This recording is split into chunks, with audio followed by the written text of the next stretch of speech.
Indian పాలిటిక్స్లో ఇప్పుడు ఎక్కడ చూసినా ఒకే ఒక్క నెంబర్ గురించి చర్చ జరుగుతూ ఉంది. అది 360. కేంద్రంలో మూడోసారి అధికారంలో ఉన్న బీజేపీ ప్రభుత్వం ఇప్పుడు కేవలం సాధారణ చట్టాలు చేయడానికి మాత్రమే పరిమితం కావటం లేదు. దేశ భవిష్యత్తును, రాజకీయ రూపురేఖలను పూర్తిగా మార్చేయగల కొన్ని చారిత్రాత్మక రాజ్యాంగ సవరణలు, కాన్స్టిట్యూషనల్ అమెండ్మెంట్స్ కోసం పక్కా మాస్టర్ ప్లాన్ రెడీ చేసింది. అది మిషన్ 360. అసలు ఈ మిషన్ వెనుక ఉన్న అసలు వ్యూహం ఏంటి? భారతీయ జనతా పార్టీ ఎందుకు ఈ నెంబర్ కోసం ఇంతగా పట్టుబడుతూ ఉంది? ఫ్యూచర్లో ఇండియన్ పాలిటిక్స్ ఏ డైరెక్షన్కు వెళ్ళబోతూ ఉన్నాయి? దీనిపై ఒక కంప్లీట్ పొలిటికల్ అనాలిసిస్ ఇక్కడ చూద్దాం. హలో నమస్తే, వెల్కమ్ టు ఆర్ స్ట్రీమ్. నేను సచిన్. భారత రాజ్యాంగంలో కీలకమైన మార్పులు చేయాలంటే లోక్సభలో కేవలం సింపుల్ మెజారిటీ సరిపోదు. 2/3 మెజారిటీ అంటే కనీసం 360 మంది ఎంపీల మద్దతు తప్పదు. ఈ నెంబర్ను టార్గెట్ చేస్తూ భారతీయ జనతా పార్టీ ప్రభుత్వం 4 అత్యంత శక్తివంతమైన అంశాలను తెరపైకి తెచ్చింది. పవర్ గేమ్ స్టార్ట్ చేసింది. డీలిమిటేషన్, నియోజకవర్గాల పునర్విభజన, దేశవ్యాప్తంగా లోక్సభ సీట్లను దాదాపు 50% పెంచి సభను సుమారు 850 సీట్లకు విస్తరించడం. డీలిమిటేషన్ తర్వాత అంటే 2029 ఎన్నికల నాటికి పార్లమెంట్, అసెంబ్లీలలో మహిళలకు 33% రిజర్వేషన్ అమలు చేయడం. 1 నేషన్ 1 ఎలక్షన్ నినాదాన్ని అమలు చేయడం. లోక్సభ, అసెంబ్లీ ఎన్నికలను అంటే లోక్సభ ఎన్నికలు, అసెంబ్లీ ఎన్నికలను వీటిని ఏకకాలంలో నిర్వహించేలా రాజ్యాంగ సవరణ చేయడం. అంటే ఈ రెండు కూడా ఒక్క టైంలోని, ఒక మాటలో చెప్పాలంటే లోక్సభ ఎన్నికలు జరిగిన టైంలోని అసెంబ్లీ ఎన్నికలు కూడా జరిగేలాగా ఏకకాలంలో ఎన్నికలు నిర్వహించేలా రాజ్యాంగ సవరణ చేయడం. జ్యుడిషియల్ అండ్ మేజర్ రిఫార్మ్స్ అంటే యూనిఫామ్ సివిల్ కోడ్తో పాటు ఇతర కీలకమైన సంస్కరణలను చేపట్టడం. ఇవన్నీ జస్ట్ కొన్ని బిల్లులను పాస్ చేయడం కాదు. It's a complete structural overhaul of Indian democracy. ఇంతవరకు ఓకే, మరి 360 సీట్లు ఎన్డీఏకు లేవు కదా? ఎస్, అందుకే మోదీ, అమిత్ షా ఇప్పుడు పవర్ఫుల్ పొలిటికల్ గేమ్ చేంజర్కు రిబన్ కట్ చేశారు. ప్రస్తుతం లోక్సభలో ఎన్డీఏ బలం 293 మంది. కానీ 360 మ్యాజిక్ ఫిగర్కు చేరాలంటే ఇంకా భారీ మద్దతు కావాలి. దీనికోసం బీజేపీ 2 పక్కా వ్యూహాలను అమలు చేస్తూ ఉంది.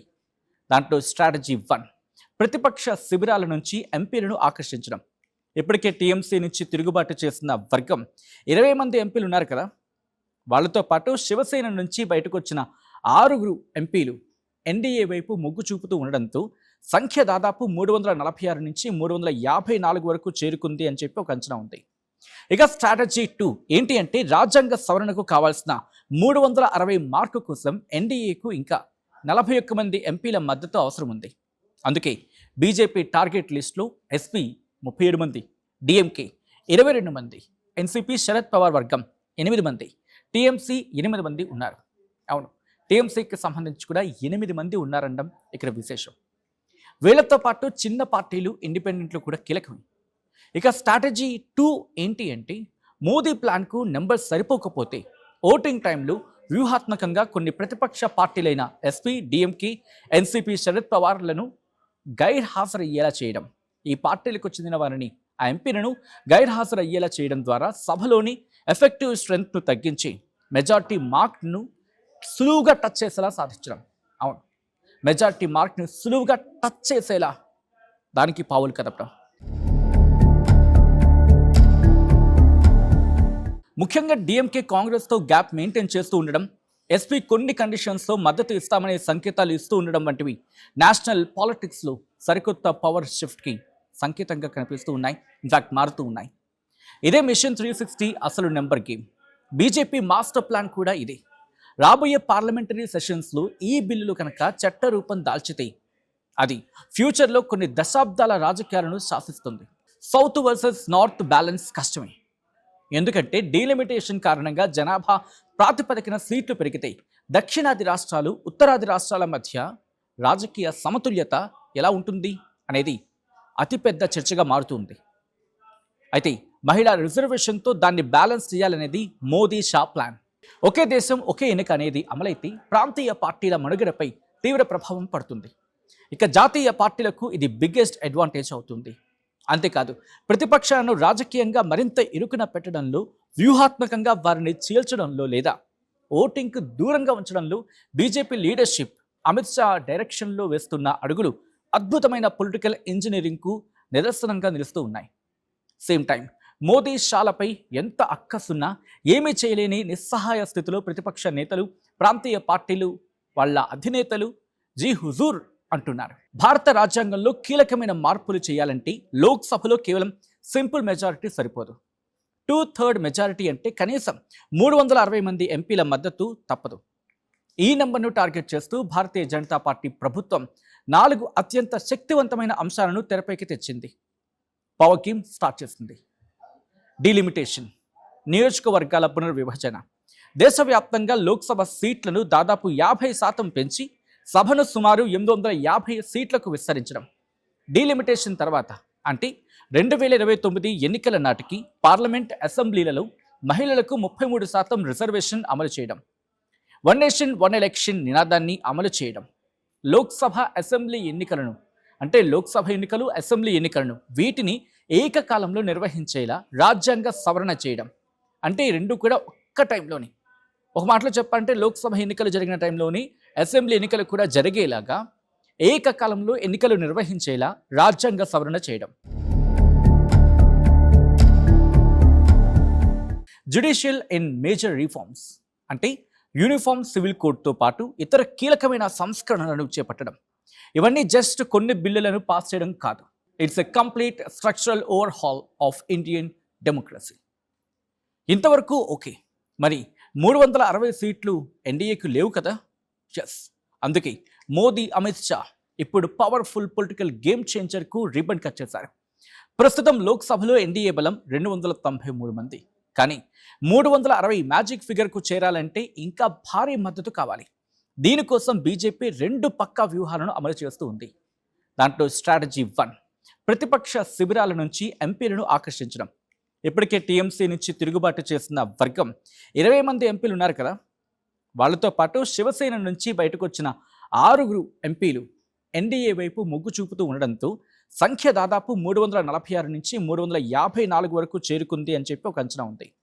ఇక స్ట్రాటజీ 2 ఏంటి అంటే రాజ్యాంగ సవరణకు కావాల్సిన 360 మార్కు కోసం ఎన్డీఏకు ఇంకా 41 మంది ఎంపీల మద్దతు అవసరం ఉంది. అందుకే బీజేపీ టార్గెట్ లిస్టులో ఎస్పీ 37 మంది, డిఎంకే 22 మంది, ఎన్సీపీ శరద్ పవార్ వర్గం 8 మంది, టీఎంసీ 8 మంది ఉన్నారు. అవును, టీఎంసీకి సంబంధించి కూడా 8 మంది ఉన్నారనడం ఇక్కడ విశేషం. వీళ్లతో పాటు చిన్న పార్టీలు, ఇండిపెండెంట్లు కూడా కీలకమే. ఇక స్ట్రాటజీ 2 ఏంటి అంటే మోదీ ప్లాన్కు నెంబర్ సరిపోకపోతే ఓటింగ్ టైంలో వ్యూహాత్మకంగా కొన్ని ప్రతిపక్ష పార్టీలైన ఎస్పీ, డిఎంకే, ఎన్సీపీ శరద్ పవార్లను గైర్హాజరయ్యేలా చేయడం. ఈ పార్టీలకు చెందిన వారిని, ఆ ఎంపీలను గైర్హాజరయ్యేలా చేయడం ద్వారా సభలోని ఎఫెక్టివ్ స్ట్రెంగ్త్ను తగ్గించి మెజార్టీ మార్క్ను సులువుగా టచ్ చేసేలా సాధించడం. అవును, మెజార్టీ మార్క్ను సులువుగా టచ్ చేసేలా దానికి పావులు కదపడం. ముఖ్యంగా డిఎంకే కాంగ్రెస్తో గ్యాప్ మెయింటైన్ చేస్తూ ఉండడం, ఎస్పీ కొన్ని కండిషన్స్తో మద్దతు ఇస్తామనే సంకేతాలు ఇస్తూ ఉండడం వంటివి నేషనల్ పాలిటిక్స్లో సరికొత్త పవర్ షిఫ్ట్కి సంకేతంగా కనిపిస్తూ ఉన్నాయి. ఇన్ఫాక్ట్ మారుతూ ఉన్నాయి. ఇదే మిషన్ 360 అసలు number game. BJP master plan కూడా ఇదే. రాబోయే పార్లమెంటరీ సెషన్స్లో ఈ బిల్లులు కనుక చట్ట రూపం దాల్చితే అది ఫ్యూచర్లో కొన్ని దశాబ్దాల రాజకీయాలను శాసిస్తుంది. సౌత్ వర్సెస్ నార్త్ బ్యాలెన్స్ కష్టమే. ఎందుకంటే డీలిమిటేషన్ కారణంగా జనాభా ప్రాతిపదికన సీట్లు పెరిగితే దక్షిణాది రాష్ట్రాలు, ఉత్తరాది రాష్ట్రాల మధ్య రాజకీయ సమతుల్యత ఎలా ఉంటుంది అనేది అతిపెద్ద చర్చగా మారుతుంది.